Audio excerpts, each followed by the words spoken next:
Hello and welcome back to Does It Go Hard, the show where I review movies, TV shows, and more. Finally, after waiting so long for this to come to Disney+, I'm finally reviewing Black Panther Wakanda Forever, the latest-ish film in the MCU. This film has to carry with a lot of baggage on its back, and there's a lot of reasons why, but the biggest reason is the obvious passing of Chadwick Boseman, who played Black Panther in the original movie and in some other movies from the MCU, of course. This film has to be a tribute to Chadwick Boseman, it needs to be a good sequel to the original Black Panther, it needs to still feel like it's part of the MCU. This film in general has to do a lot of things in only a 2 hours and 40-minute long film, and I'll be honest, I was skeptical. I really did not think that they were going to be able to pull this off. Yes, I liked the movie, but I not only liked it, I actually kind of fucking loved it, honestly.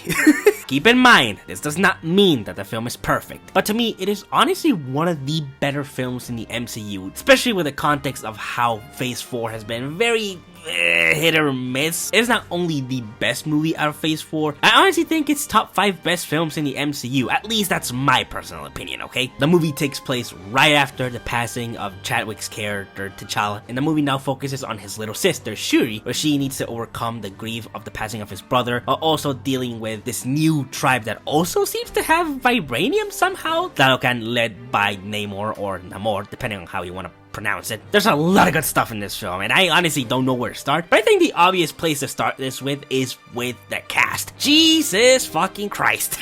The cast in this film is astonishing. I mean, kind of like in the first Black Panther, the cast is just all around amazing. Everybody does an amazing job with the role here, especially Angela Bassett. God bless this woman. If this woman does not get an Oscar for her performance in this film, I'm going to fucking riot, dude. She positively gives one of the most powerful speeches in the entire MCU. It is filled with so much energy, with so much emotion. It is definitely, in my opinion, one of the biggest highlights of the movie. In a movie that already has a lot of good highlights. I am queen of the most powerful nation in the world, and my entire family is gone.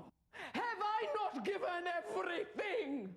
I stood by you after Killmonger took the throne, and you and the others in this room stood by him while I ran begging to the Jabari for protection. Now, the biggest surprise for me was honestly Letitia Wright as Shuri in this film. And this is actually a pretty big task, not only for her, but for the people making the movie, because what this film is essentially trying to do is turn what was a secondary character in the original Black Panther film and turn her into a main character, the main focus of the story. But for Shuri, it feels very natural here for her to be the main focus of the story because you are following her grief throughout the entire film. I thought she absolutely nailed it. She knocked it out of the park, man. The Milaje are just as badass as they've always been. They are just absolutely amazing. This group of female warriors are just so fucking awesome. I love them. Every time there's an action scene with them in any shape or form in the MCU, I'm like, fuck yes, this has been elevated to a fucking 100 just by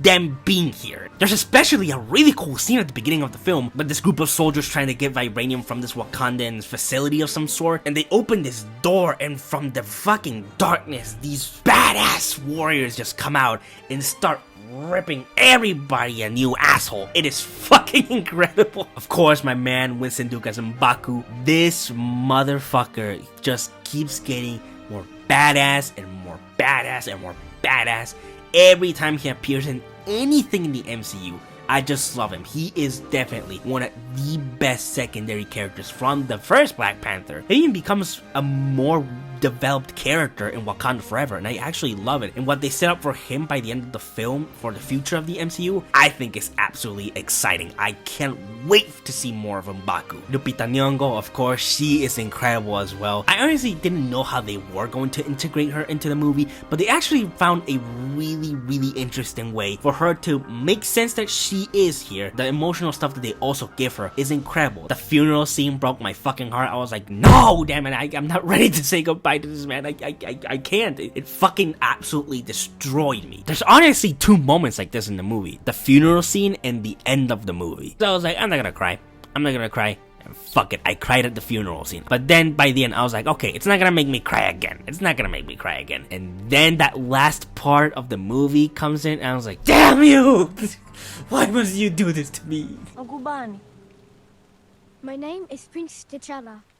son of King T'Challa. And of course, I cannot possibly forget what is honestly my favorite character of the entire movie, the Noche Huerta as Namor. I loved Namor. And the reason why I love Namor so much is because he's such a fucking asshole. Like, he's a smooth asshole. Like, you know, when he's talking shit, I'm like, God, motherfucking damn, I just can't help but love you. Especially the scene with Namor talking to Queen Ramonda and Shuri. Namor is really just putting it like it is. Help me find the scientist. If you don't, we'll fuck you up. And if you think I'm playing, fuck around and find out. Try to fuck around and find out. My people call me Khan, but my enemies call me Namor. And I honestly did not think I was gonna like this character. But what they've done to Namor here in the MCU is actually really, really cool. And instead of it being Atlantean culture, they give it this twist that's more based on Mesoamerican culture and the Mayan culture. And I love that. The art design for everything related to Talocan and Namor and all of his people is incredible. I love it. The introduction of Talocan is honestly probably my favorite introduction of any location in the MCU. In the depths of the ocean, I brought the sun to my people. I know you wished me to spare the life of the scientist, but now you see what I have to protect. I want to live in Talocan. I don't care. I don't care if I drown. I want to live here. I want to live down there with them. I cannot stand the fucking surface world anymore, man. The action sequences are badass. They're full with energy. Now, yes, there are a few action sequences that feel a little bit awkward, but it's mainly because they have to work with a lot of CGI. It's the usual Marvel stuff that can get very annoying and tiresome. But honestly, for the most part, I like the action sequences here. I thought they were very well choreographed. I thought they were very well done. There's a few jokes here and there, but for the most part, the movie focuses on its dramatic tone, and I really appreciated that. The soundtrack is incredible. The score is incredible. Goddamn, everything about this movie is incredible. I love this movie. I love it. I love it. I love it. So I'm here praising the absolute hell out of this movie. You might think, But how can this movie not be perfect, yo? How can it not be perfect if you're praising it so much? because goddamn it, there is two issues here that are a little bit hard for me to avoid, and I'm sorry. I'm gonna get into it right now. Riri Williams, more known as Ironheart. I actually liked her character. I really enjoyed her character at the beginning of the film, definitely. Her introduction I thought was really funny. You can come to Wakanda, conscious or unconscious. You need to be conscious of the way that you look. Walking around here with that ash on your head. And also to see what could be possibly the next Iron Man figure in the MCU was really cool to me. The problem is that after a while, she kind of has no reason why to be here. I'll say this, that she feels very much like America Chavez in Multiverse of Madness, where I like America Chavez, don't get me wrong, but I do feel like after a while, she becomes just a plot device and not much else. And I can say the same thing about Riri Williams here in Wakanda Forever.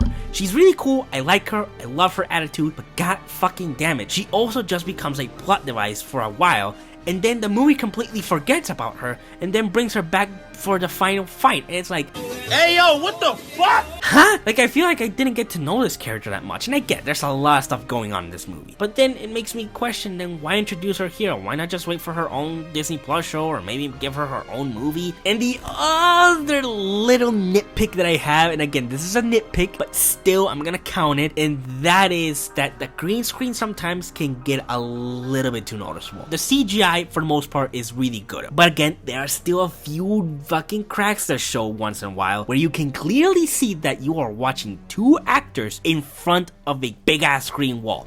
Again, it didn't completely ruin my immersion, but there were a lot of instances where I was like, god damn, it's too noticeable.